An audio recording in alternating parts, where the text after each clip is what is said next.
Back in 1958, Link Wray shook up the music scene with his track Rumble, which is considered to be one of the first distorted guitar tones. Players took this formula and ran with it. From there, we were introduced to the first fuzz pedal. Now we're here. Every now and then, the guitar community is introduced to a player or a new device that has the potential to change history for good, and I believe the aux top box is that device.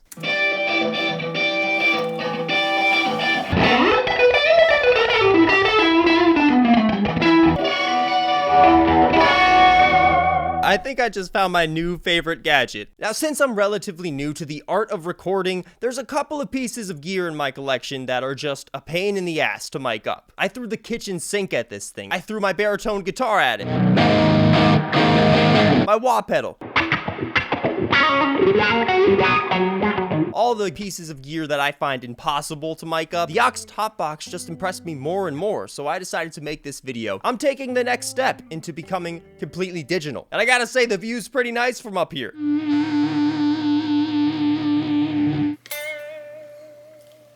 If you search for it hard enough, you'll be able to find a sweet spot in anything. Get your head out of the gutter because we're talking about guitar tone here. Guitar amps, more specifically. The sweet spot of a tube amp is considered to be volume 7 to volume 10. Screaming loud. But obviously, screaming loud doesn't work out too well when you're playing at bar gigs or pizza joints. So what an amp attenuator does is it allows you to dial into that sweet spot without any hearing loss.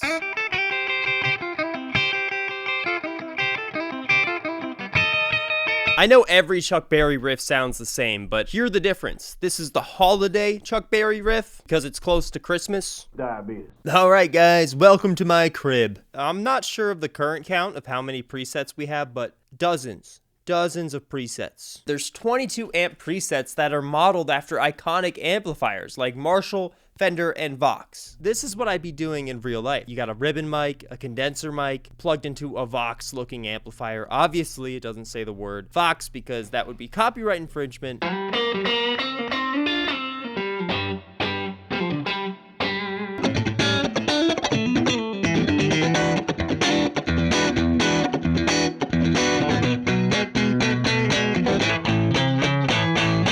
Changing mic 1 has a much more dramatic effect. Let's try DI. That's more accurate to a DI. It sounds like crap. This mic would be to capture the sound of a room.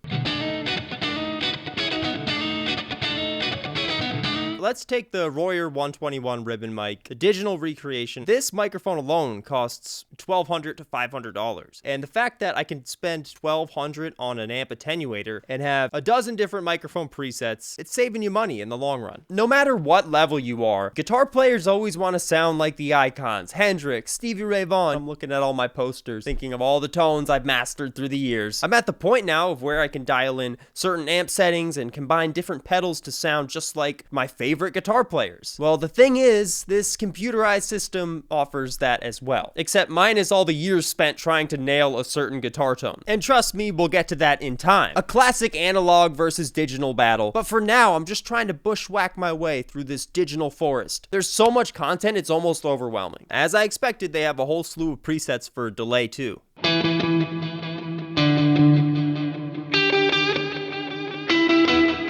I'm not gonna mess with this too much.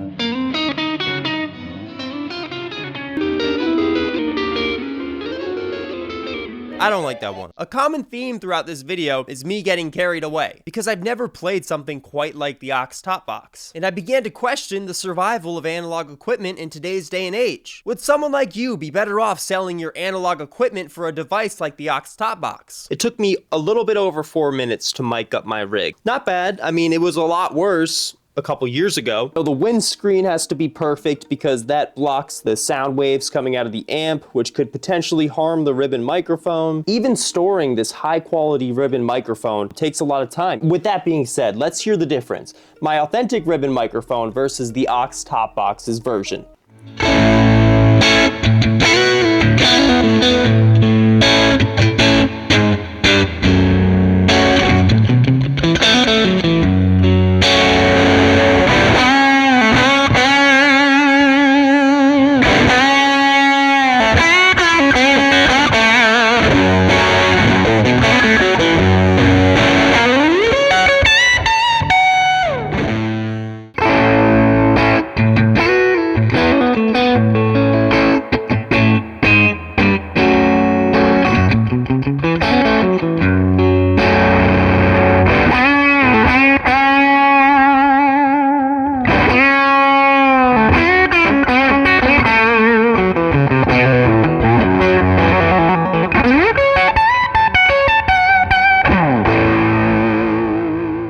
Tuning beats tubes. I will die with that statement, okay? But I spent some time writing out some pros and cons between these two setups, and I think if you're gonna potentially invest in an amp attenuator, you should know this. Once I figured it out, the aux top box took a matter of minutes to set up, as opposed to my current rig, which isn't very time efficient.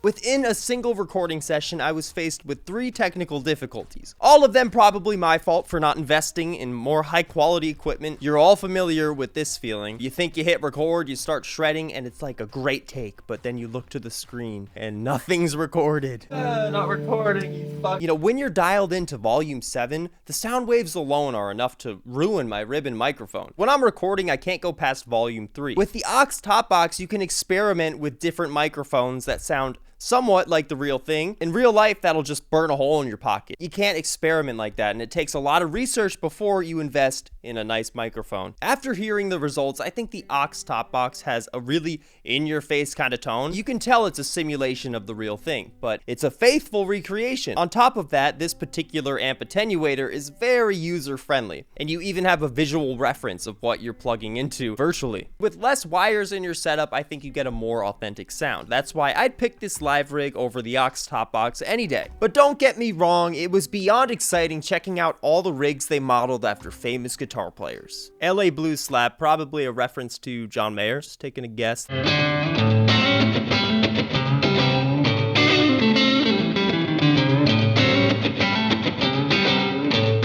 This one's called Voodoo Child.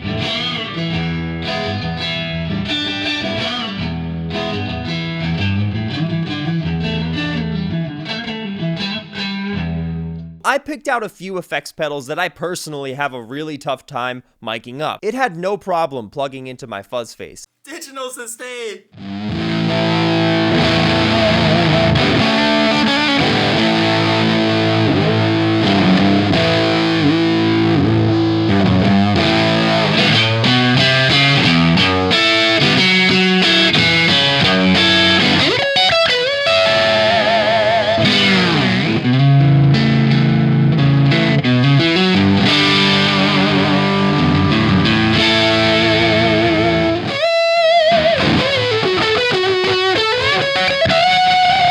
The fact that my deluxe reverb is cranked to volume 7, I'm in that sweet spot with a nice little bit of distortion. Just listen to the sustain. Now, the wah-wah pedal is tricky because you're constantly flipping between high frequencies and low frequencies, and that can be a pain in the butt when you're trying to record. Initially, the aux top box didn't sound great with the wah-wah, but I hopped into that virtual studio and I changed up the amp and the microphones.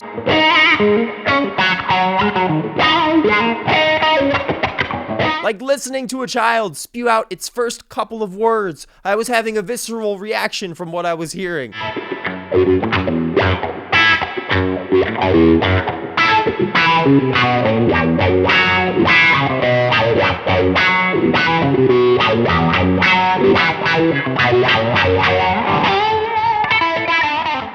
As soon as I changed up the settings, it was just like the most verbal wah tone I've ever had.